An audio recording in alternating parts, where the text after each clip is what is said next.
दर्शक बंधु जाणी रखंतु।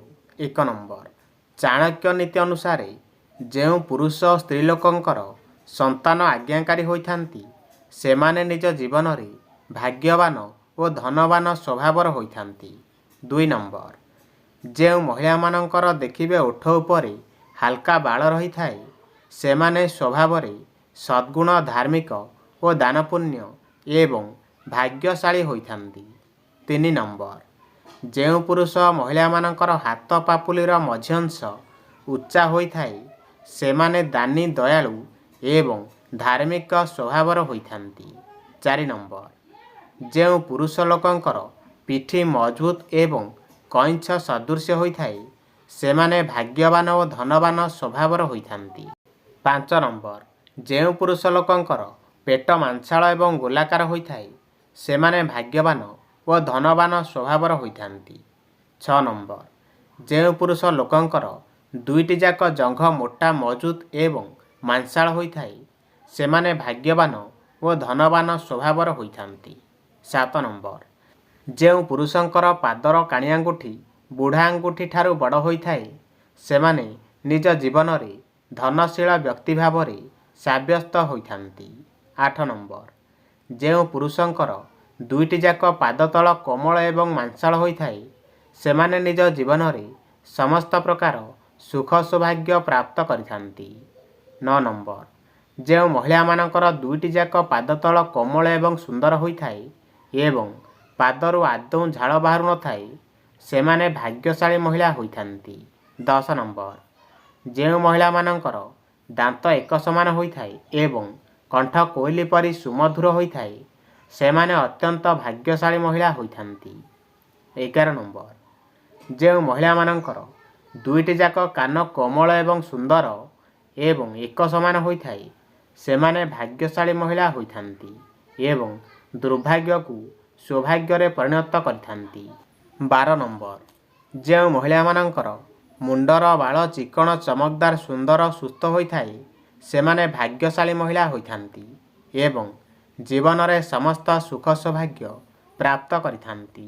13 नंबर जो पुरुष महिला मानकर आंगुठी रे कला जाई चिन्ह रही थाए तेबे सेमाने बहुत भाग्यशाली स्वभावर होइथांती एवं शीघ्र सफलता मध्य पाइथांती।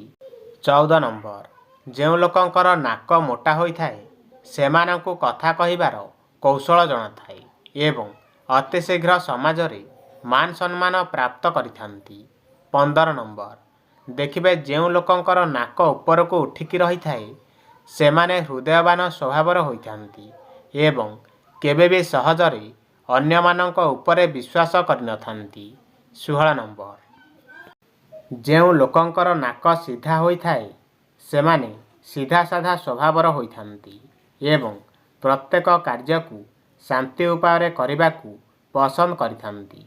17 नंबर जदि महिला लोकंकर हाथर रेखा लाल वर्णर होइथाए एवं स्पष्ट भाव में देखा जाउथाए सेमाने बहुत भाग्यशाली महिला साब्यस्त होइथांती।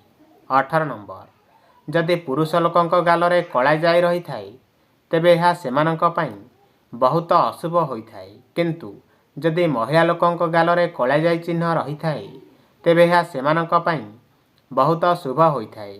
19 नंबर जो पुरुष महिला मानकर मथा चौड़ा होइथाए मुह गोल और आखि सुंदर होइथाए सेमाने निज जीवन रे अनेक सुख सुविधा प्राप्त करिथांती एवं भाग्यशाली स्वभावर होइथांती। 20 नंबर जो पुरुष महिला मानकर गाल फुलिकी रही थाए एवं गोलापी रंगर देखा जाए सेमाने भाग्यशाली स्वभावर होइथांती एवं कार्य रे शीघ्र सफल मध्य होइथांती। 21 नंबर जो पुरुष महिला मानकर पादर आंगुठी पाद तुलन में मोटा होइथाए सेमानक भाग्य केबे भी तांको साथ दे न थाए एवं एमाने सफलता पाइबा पई अधिक परिश्रम करिया को पड़ी थाए। 22 नंबर जो पुरुष महिला मानकर जंघरे बाल न थाए सेमानक भाग्य केबे भी तांको साथ दे न थाए एवं एमाने सफलता पाइबा पई अधिक परिश्रम करिया को पड़ी थाए। 23 नंबर जो पुरुष महिला मानकर बेकर आकार अधिक लंबा होइथाए तेबे सेमाने निज जीवन रे अनेक प्रकार समस्यार सम्मुखीन होइथांती। 24 नंबर जो पुरुष महिला मानकर ପେଟ ପତଳା ଓ ମୋଟା ଦେଖାଯାଏ ସେମାନେ ଅଧିକ ପରିମାଣରେ ଭୋଜନ କରିଥାନ୍ତି ଏବଂ ସର୍ବଦା ସେମାନଙ୍କଠାରେ ଅର୍ଥର ଅଭାବ ଦେଖା ଦେଇଥାଏ। 25 ନମ୍ବର। ଯେଉଁ ପୁରୁଷ ଓ ମହିଳାମାନଙ୍କର ନାଭି ଗୋଲ ଓ ଗଭୀର ରହିଥାଏ ସେମାନେ ନିଜ ଜୀବନରେ ଅନେକ ସୁଖ ସୁବିଧା ପ୍ରାପ୍ତ କରିଥାନ୍ତି ଏବଂ ଭାଗ୍ୟଶାଳୀ ସ୍ୱଭାବର ହୋଇଥାନ୍ତି। 26 ନମ୍ବର। ଯେଉଁ ପୁରୁଷ ଓ ମହିଳାମାନଙ୍କର ନାଭି ଛୋଟ ରହିଥାଏ ସେମାନେ ନିଜ ଜୀବନରେ ଅନେକ ପ୍ରକାର ସମସ୍ୟାର ସମ୍ମୁଖୀନ ହୋଇଥାନ୍ତି ଏବଂ ସଫଳତା ଟିକେ ଡେରିରେ ମିଳିଥାଏ। 27 ନମ୍ବର। ଦର୍ଶକ ବନ୍ଧୁ, ଏହା ମୁଁ ମୋ ମନରୁ କହୁନି, ଏହା ସାମୁଦ୍ରିକ ଶାସ୍ତ୍ର ଅନୁସାରେ ପୁସ୍ତକରେ ପୁରୁଷ ଓ ମହିଳାମାନଙ୍କର ଶରୀର ଗଠନ ଅନୁସାରେ ସେମାନଙ୍କର ସ୍ୱଭାବ, ଚରିତ୍ର, ଆଚାର ବିଚାର, ବ୍ୟବହାର ଓ ଗୁଣଗାରିମା ବିଷୟରେ ବର୍ଣ୍ଣିତ ରହିଛି। 28 ନମ୍ବର। ଶୀଘ୍ର ଧନର ଅଭାବ ଦୂର କରିବା ପାଇଁ ହେଲେ ଗୋଲାପ ଫୁଲରେ କିଛି କର୍ପୂର ରଖନ୍ତୁ ଏବଂ ସନ୍ଧ୍ୟା ସମୟରେ ଦେବୀଙ୍କୁ ଫୁଲ ଅର୍ପଣ କରି କର୍ପୂର ଜଳାଇବା ଉଚିତ। 29 ନମ୍ବର।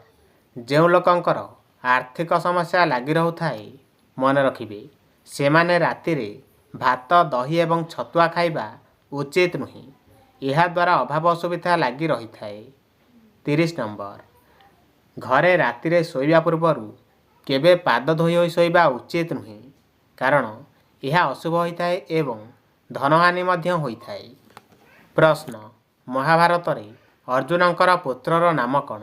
କମେଣ୍ଟରେ ଜଣାନ୍ତୁ। 31 ନମ୍ବର। ଶନିବାର, ମଙ୍ଗଳବାର ଓ ଗୁରୁବାର ଦିନ କପଡ଼ା ଧୋଇଲେ କିମ୍ବା ଚୁଟି ନଖ କାଟିଲେ ଘରେ ଅଭାବ ଅସୁବିଧା ଦେଖା ଦେଇଥାଏ, ମନେ ରଖିବେ। 32 ନମ୍ବର। ଯଦି ଘରେ ପଇସା ଆସୁଥିଲେ ବି ଅଭାବ ହେଉଥାଏ ତେବେ ଚାଉଳ କିମ୍ବା ଗହମ ରଖୁଥିବା ବସ୍ତାରେ 11ଟି ତୁଳସୀ ପତ୍ର ସହିତ ଟିକେ କେଶର ମିଶାଇ ରଖିଲେ ତାହା ଦୂର ହୋଇଥାଏ। 33 ନମ୍ବର। ଯଦି ମାସକୁ 2 ଥର ଗୋବର ଘଷିରେ ଲୋଚନ ମିଶାଇ ଘରେ ଧୂପ ଦିଆଯାଏ ତେବେ ଘରେ ସମସ୍ତ ଅଶୁଭ ଶକ୍ତି ଦୂର ହୋଇଥାଏ। 34 ନମ୍ବର। ଯଦି ବୁଧବାର ଦିନ 2ଟି ଛୋଟ ହାଣ୍ଡି ନେଇ ଗୋଟିଏରେ ଲୁଣ ଏବଂ ଅନ୍ୟଟିରେ ମୁଗ ଭର୍ତ୍ତି କରି ଘରେ କୌଣସି ଭଲ ସ୍ଥାନରେ ରଖାଯାଏ ତେବେ ଘରକୁ ଧନର ଆଗମନ ହୋଇଥାଏ। 35 ନମ୍ବର। ଯଦି ବହୁତ ପରିଶ୍ରମ କଲା ପରେ ବି ଭାଗ୍ୟ ସାଥ ଦେଉନାହିଁ ତେବେ ବିଷ୍ଣୁ ମନ୍ଦିରରେ ହଳଦିଆ ବାନା ଲଗାଇଲେ ଦୁର୍ଭାଗ୍ୟ ଦୂର ହୋଇ ଅଭାବ ଅସୁବିଧା ଦୂର ହୋଇଥାଏ। 36 ନମ୍ବର।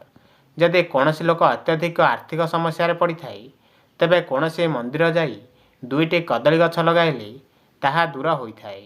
37 ନମ୍ବର।